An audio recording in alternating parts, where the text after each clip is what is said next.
Tonight I will be reading to you, maybe, let me see if I can get this candle lit. Yep, maybe so. I'll be reading to you from the very magical 21 Lessons of Merlyn book. This is a study in Druid magic and lore, and it was written and compiled by the wonderful Douglas Monroe. So we're actually on chapter 4 of this very magical book. And if you missed any of the previous chapters to this fantastic read, you can find them in our original playlist on YouTube in the playlist tab titled The 21 Lessons of Merlyn. So please do check it out if you haven't already, and leave a comment with your thoughts over there. You get a little bit of fire burning, a little bit of smoke burning for us.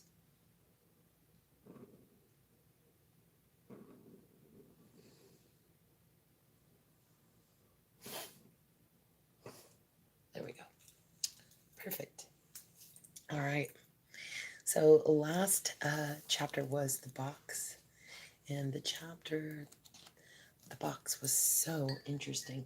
I actually started working on my circle of bread, and so I went on a quest to find a stick of oak, and you can actually find the stick of oak in our live streams. You'll find it. It's just back in the live streams a little bit. So you can watch that one and learn about my great adventure to find my stick of oak. So in any case, we now are on chapter 4, and this chapter is called The Haunted Mountain. So here we have this wonderful illustration on this side showing a reaper here and a dark tree, winter tree maybe, and we have the jack-o'-lanterns hanging from the tree, glowing lanterns. Fascinating artistry. So without further ado, the Haunted Mountain.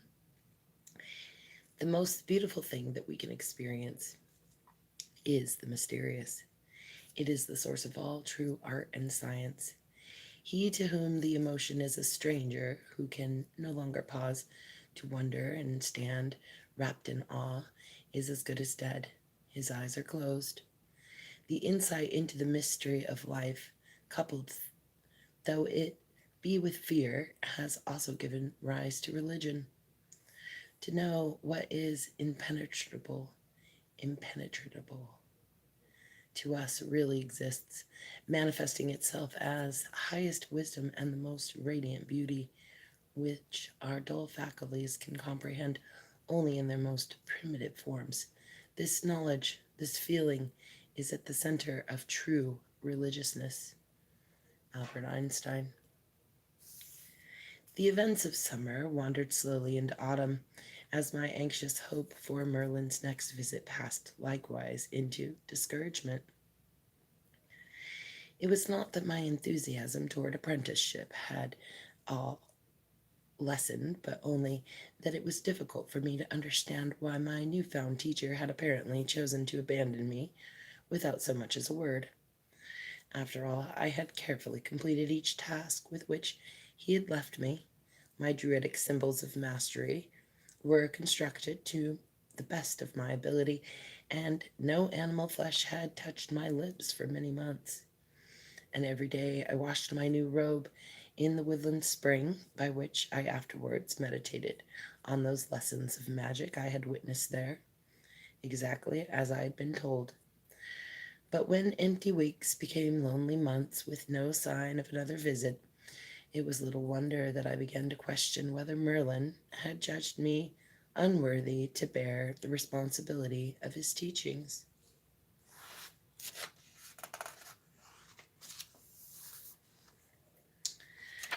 The final days of October were upon Britain, and the fields of pumpkins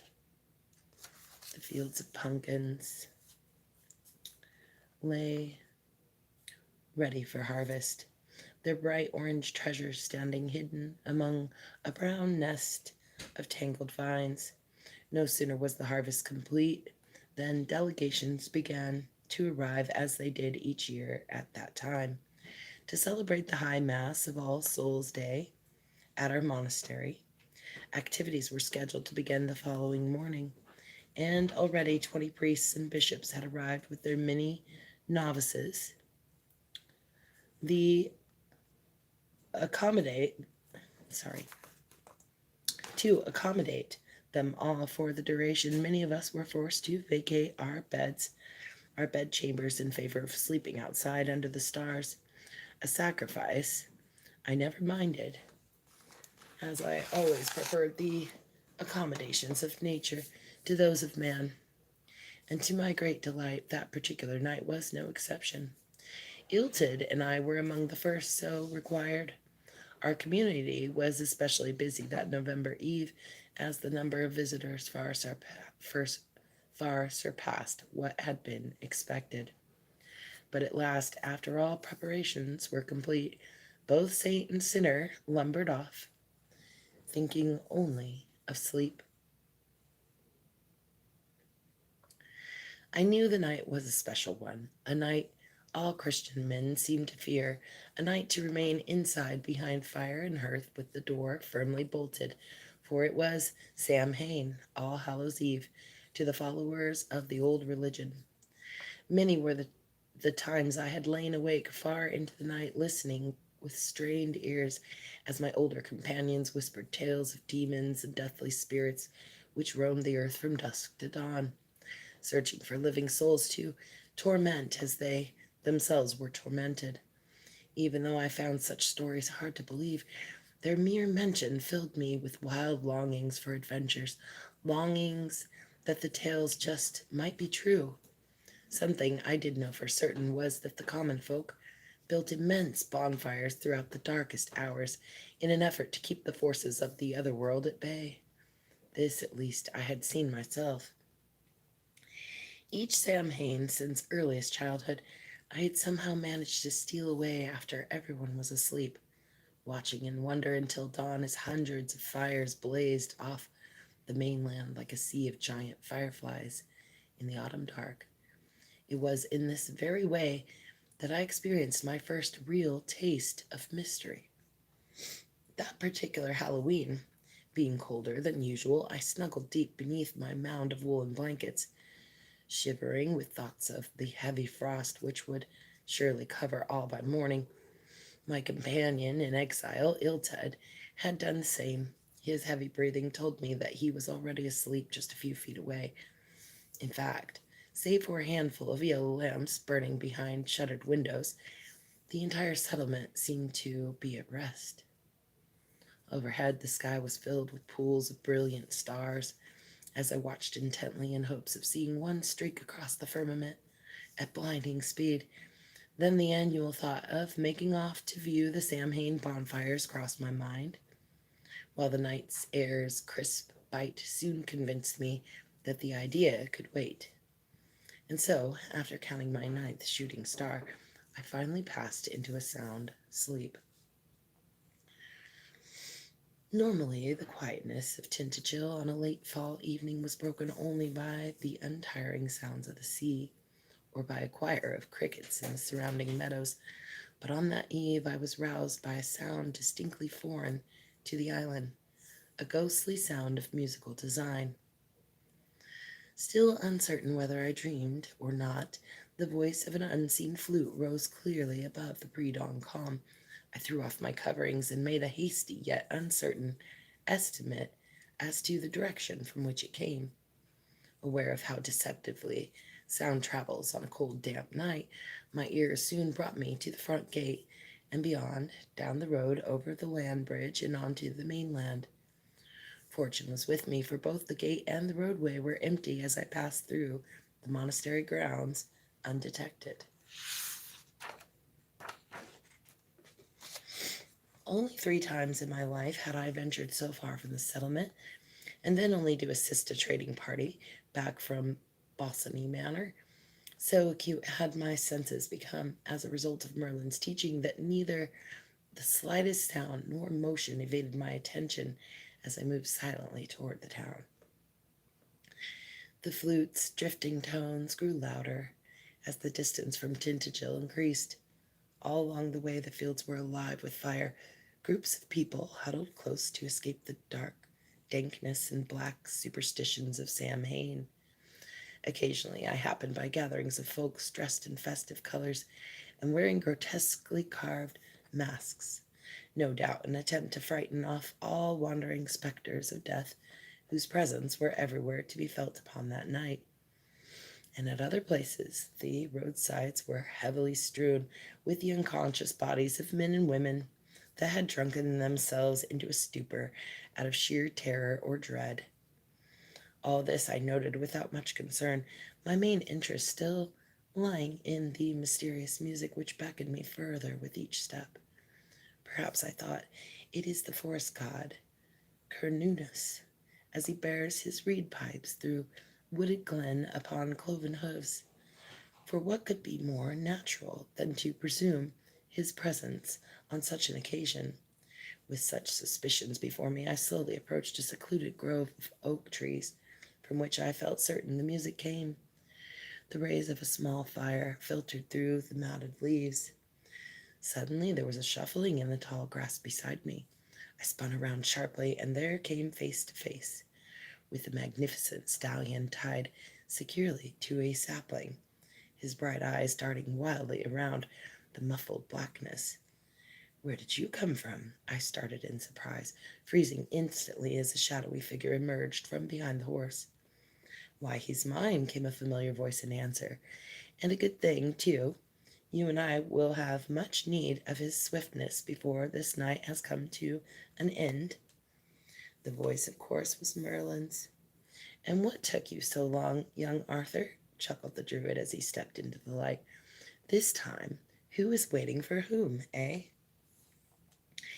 Before having a chance to speak, I was ushered inside the grove by the fire, where we spent the next hour recounting in hushed tones all that had happened since our last meeting. "There will be no further need for fire tonight," said Merlyn, eyeing the flames which had reduced themselves to a pile of glowing embers, "for the mother moon is plenty full enough to see us on our way." Here I noted that the druid was not dressed in his usual blue robes, but wore instead a black cape, which caused his face alone to be visible against the dark wood line.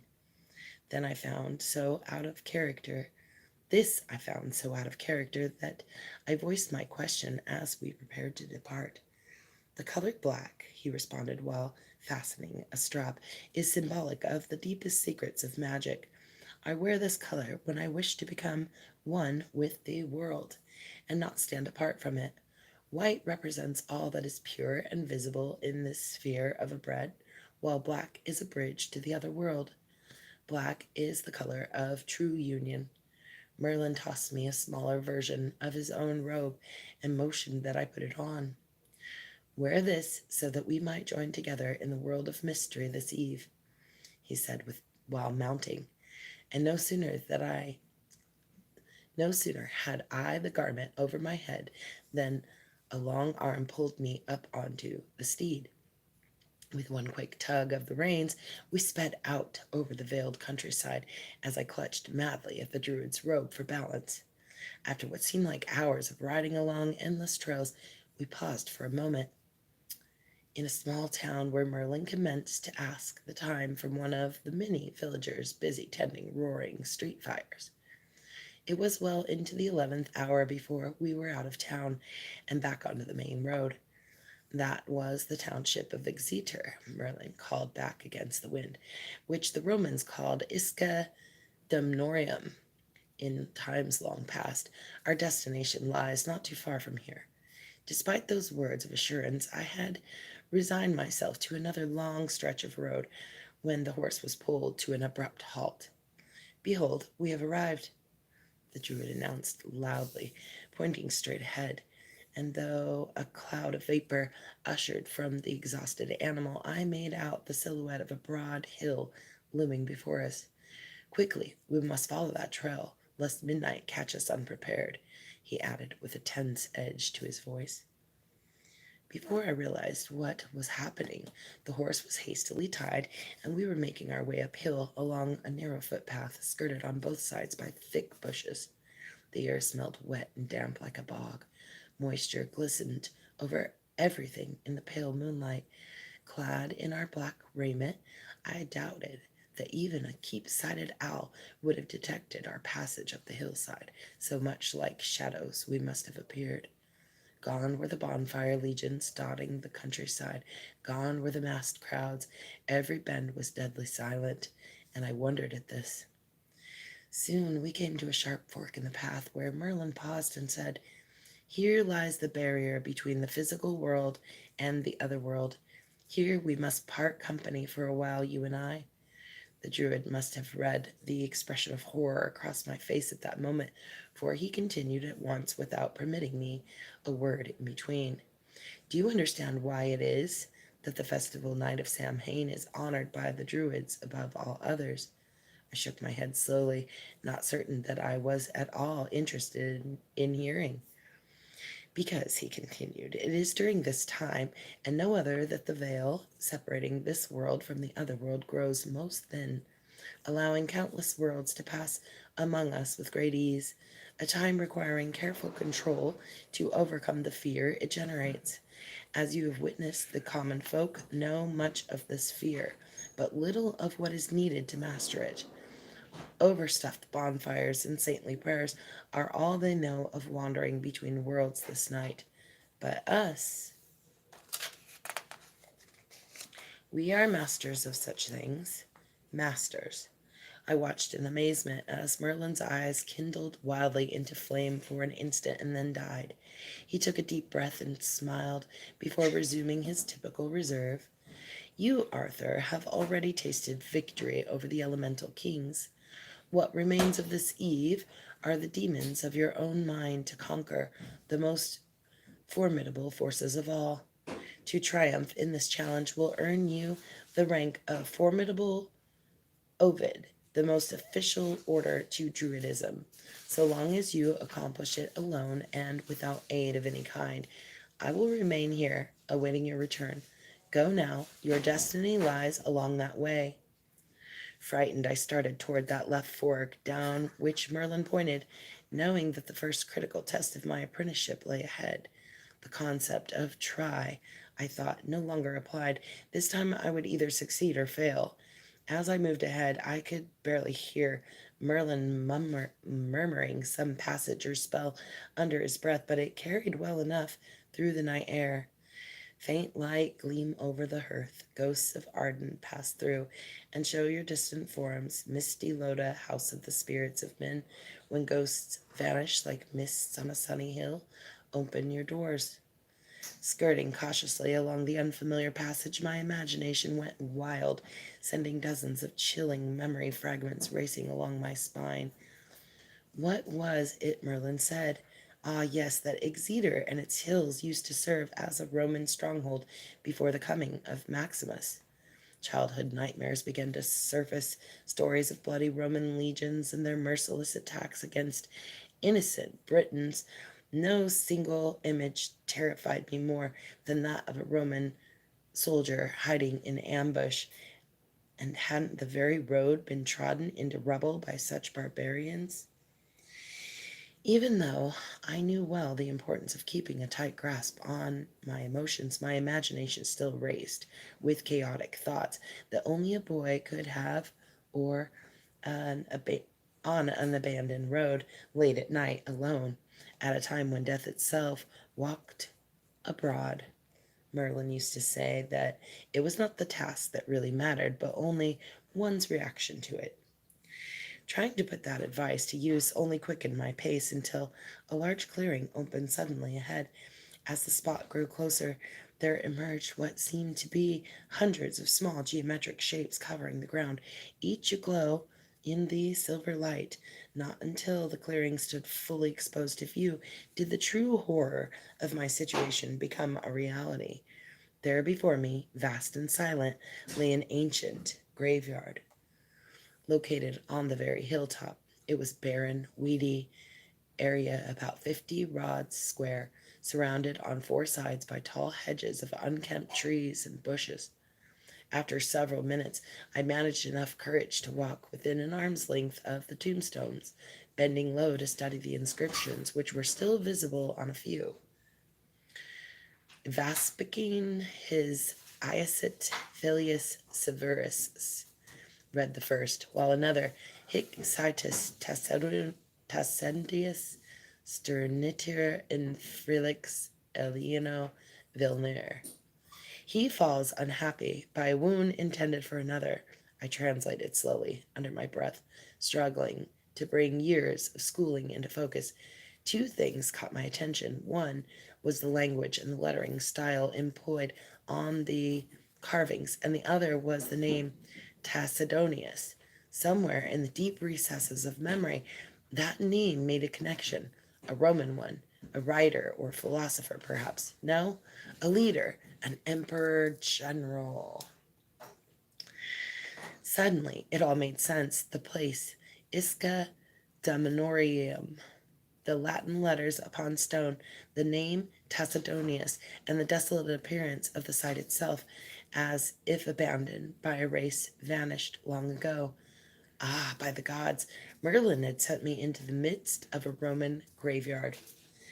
Just then, a cedar church bell tolled out the hour in the distance. I counted silently as each stroke pierced the damp air. 12 in all, midnight. Now it was clear why Merlyn had been so keen on reaching our destination in haste. He wanted me there during that dark hour. I stood completely still in the pale moonlight under those 12 ghostly echoes until those 12 ghostly echoes died away. And then from my right there came another sound, a different still, which turned the blood in my veins to ice. From out of the mists at the very spot where I had stood only moments ago, something stirred. A low, painful moan spread over the silence like a wave. As if pushing my way through the dark waters, I fought against fear to reach an ancient yew tree at the yard's edge. Climbing quickly onto the lowest bough, I peered out through the thick foliage just as the eerie blue fog began to gather on the surface of the ground. Each gravestone floated above the growing sea like 1,000 drowning heads waiting to be saved. Amidst it all, a solitary form began to materialize. It was a horrible apparition, clothed in a tattered frock through which its naked bones protruded in places, a being caught between the living and the dead. Half in fascination, half in terror, I studied the hideous spectre as it wove its way back and forth between the stones, and atop each grave that it passed there emerged another such creature, just as grotesque, which joined at once in the task like some hellish game of tag. I know not how much time elapsed during this macabre procession, but before long there were no less than 50 of them, skeletal hands joined together in an ever-expanding ring revolving clockwise. Each time a new corpse surfaced from its tomb, the circle grew larger until it became clear that the ring would soon engulf the tree where I sat. My heart raced as the cold reality took shape. Unavoidably, I was being surrounded by a sea of the dead. Many thoughts of escape occurred to me in those long minutes which followed, but my dread of discovery was far too great. At length it seemed certain that any chance I might once have had to flee was no longer possible. The spirit ring left only a few feet of vaporous space between my tree and the denizens of that nightmarish realm. I could all but smell their rotting flesh beneath their thin shards of clothing. Then suddenly the giant dance came to a halt. In one unison motion the specters turned toward my tree, and pointed hundreds of dead hand, hands upward. Unable to contain my fear, I let out one long scream as the yew limb crashed away from under me. When at last I was able to look about, the ghostly multitude had vanished. Rising stiffly, I took a quick survey of my body. No blood. My next concern was to locate the path down which I had come originally. But the mists, which still dominated the field, made that task nearly impossible. I wandered aimlessly for a while, for what must have been a quarter of an hour, before locating what seemed to be the correct route down. Breathing a sigh of relief, I stood upright, only to confront the sum total of all my fears blocking the way. Sinking to my knees in horror, the ghastly form of the Roman soldier stood over me, more imposing than any that I'd ever imagined.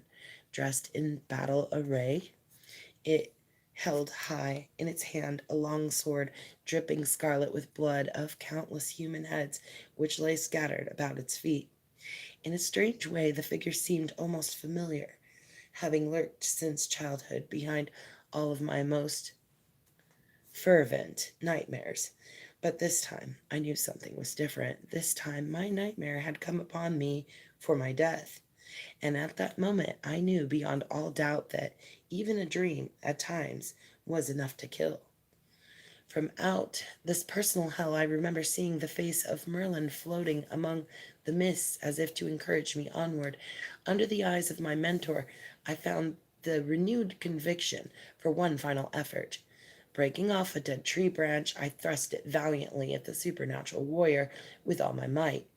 In the same instant, the silence was again broken by the Exeter church bell as it tolled out one mighty stroke. Instantly, the phantom melted into nothingness along with the mists from which it had come. Just as my world faded into the blackness of cold earth, all things were still. I was brought back to life by the impatient hands of Iltyd as he tugged and pulled at me through a thick pile of blankets. "What's the matter with you, Arthur? What's wrong?" he prodded. "You have been calling out as if the devil himself were chasing you. Wake up." And with that, I awoke to the crisp colors of the autumn morning, as the last traces of frost were being eaten away by the bright sunlight. "Come on, Arthur, hurry up," yelled Iltyd. "We'll be needed for the big feast today, and we've missed half the morning mass already." "Where's Merlyn?" I shot back, completely oblivious to my friend's words. "Did he escape safely from the mountain?" Iltyd threw an exaggerated scowl in my direction. "That evil druid has not been here for many months now, and a good thing, too." Then his face softened in curiosity for an instant. Uh, escape from where, may I ask? What are you talking about?" "We were both gone for most of the night," I insisted in sudden confusion. "How could you not know this?" My companion walked over and sat down beside me as he folded his quilts carefully. "It does not surprise me that your friendship with the pagan man has brought you nothing but troubled dreams," he stated flatly. "You have been here all night with me, tossing and muttering in your sleep, but the daylight has come, so forget it now, if you can." "Forget it," I flared. "But it was no dream. I took a long look around. I don't think—" Iltyd finished piling up his coverings and started on mine. "Well, whatever the case," he added, "you had better take that soiled robe of yours over to the tile house and give it a good washing. It's not fit for a swine to wear, let alone a Christian on All Souls' Day. Look, there is a wet mud splashed all over it." At that moment the chapel bells began to ring, and Iltyd hurried off in their direction. "Yes, you are right," I called after him, almost unaware of what I was saying. "The road to Iska were muddy last night."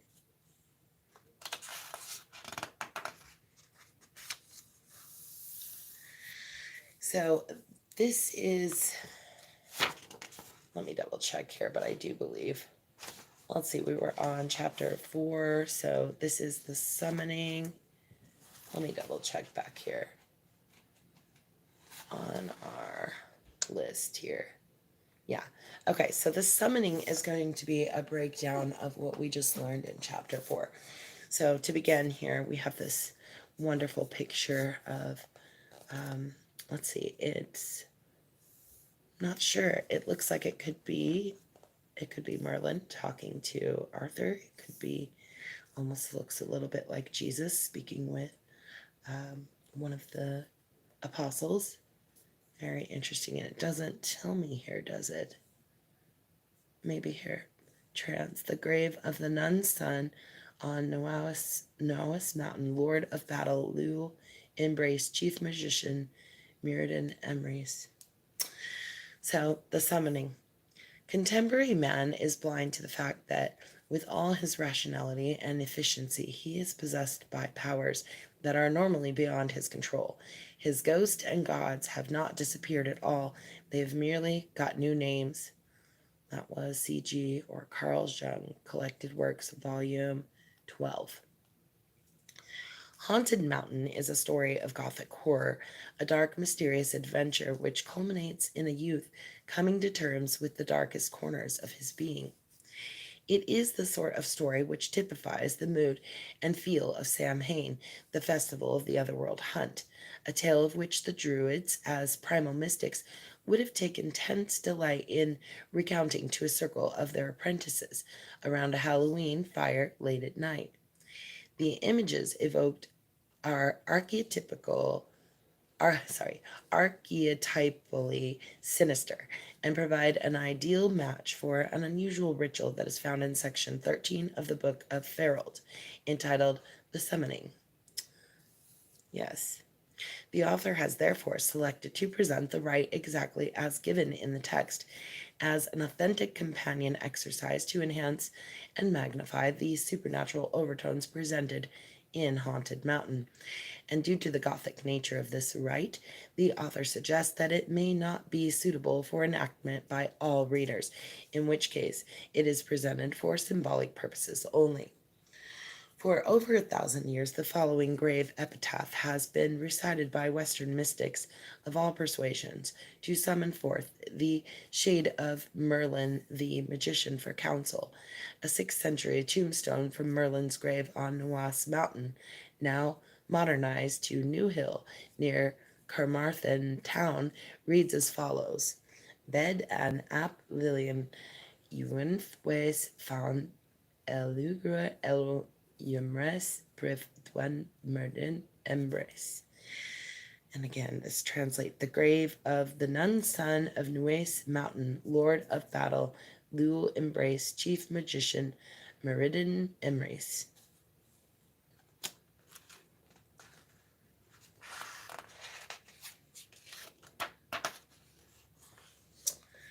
For non-Welsh speaking readers, the following phonetic version is offered: Bethan ap Telein em Nues Fenith Teluagwer Delu Emres Priv Du en Mir Fen em Rips.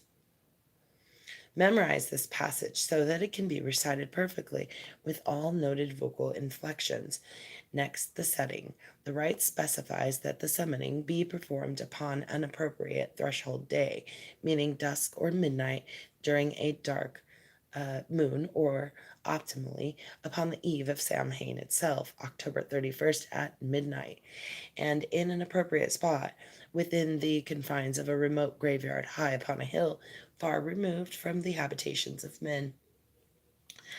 Once a site has been found, and it might well take some looking, and the ritual area selected, the pharaoh calls for a protective circle of highly unusual design to be cast, a circle of heads. Properly, this does not refer to actual human heads, but to their symbolic representation, one which has long been associated with Halloween, the carved gourd or turnip lamp. This tradition is so deep rooted in Western mystical tradition that the word on its history need be said here.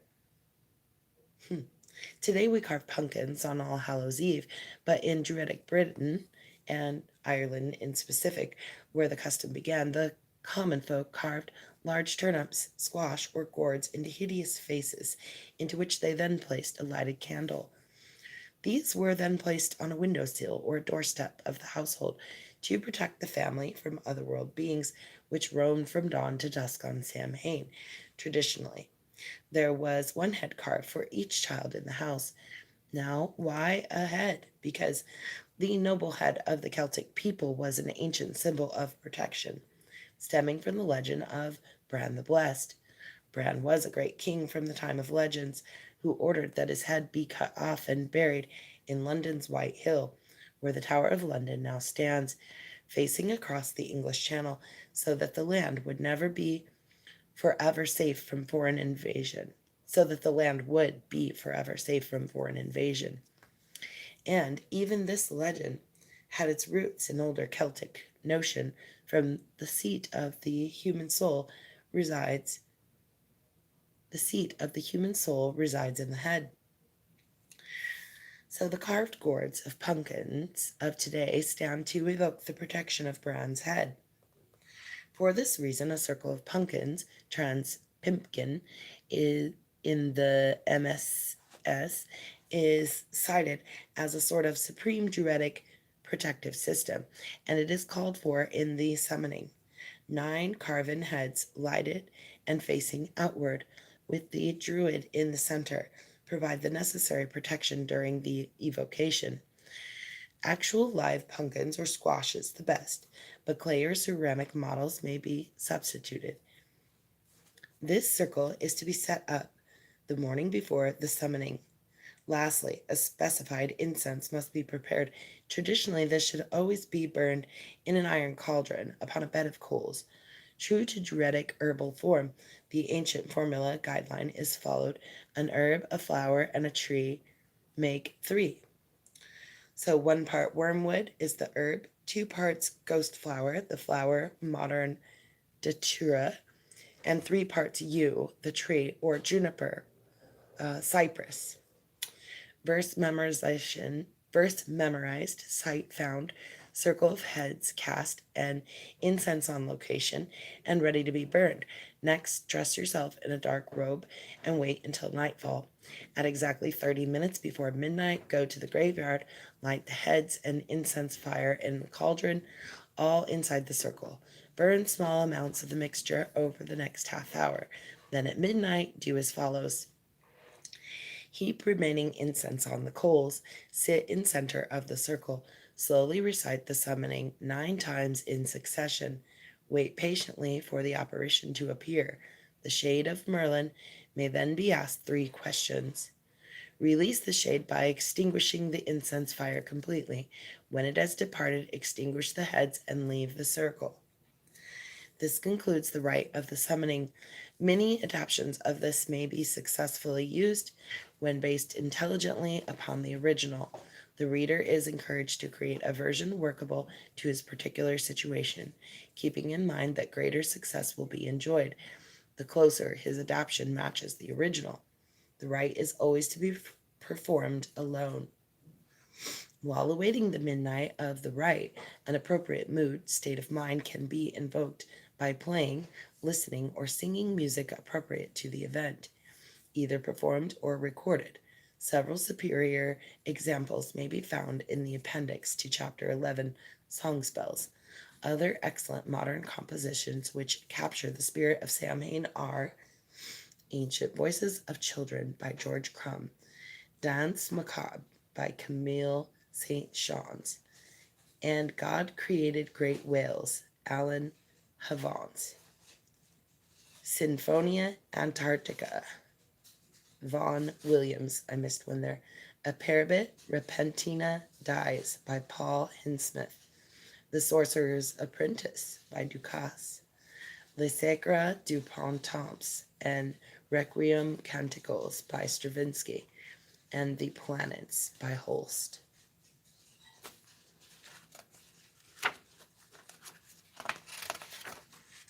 And that is the end of chapter 4, my dears. So the next chapter we will see here is the chapter 5 of Wind, Sea, Fire, and Stone. So I hope you enjoyed chapter 4, my dears, and if you have the time, I hope that you will go back and look in our playlist tab on YouTube to find our playlist titled The 21 Lessons of Merlyn, so that you can check out the prologue and the other chapters that we've read already. So, thank you again for joining us tonight. Oh, it's a nice little bedtime story. Wishing you all a beautiful evening. Bye.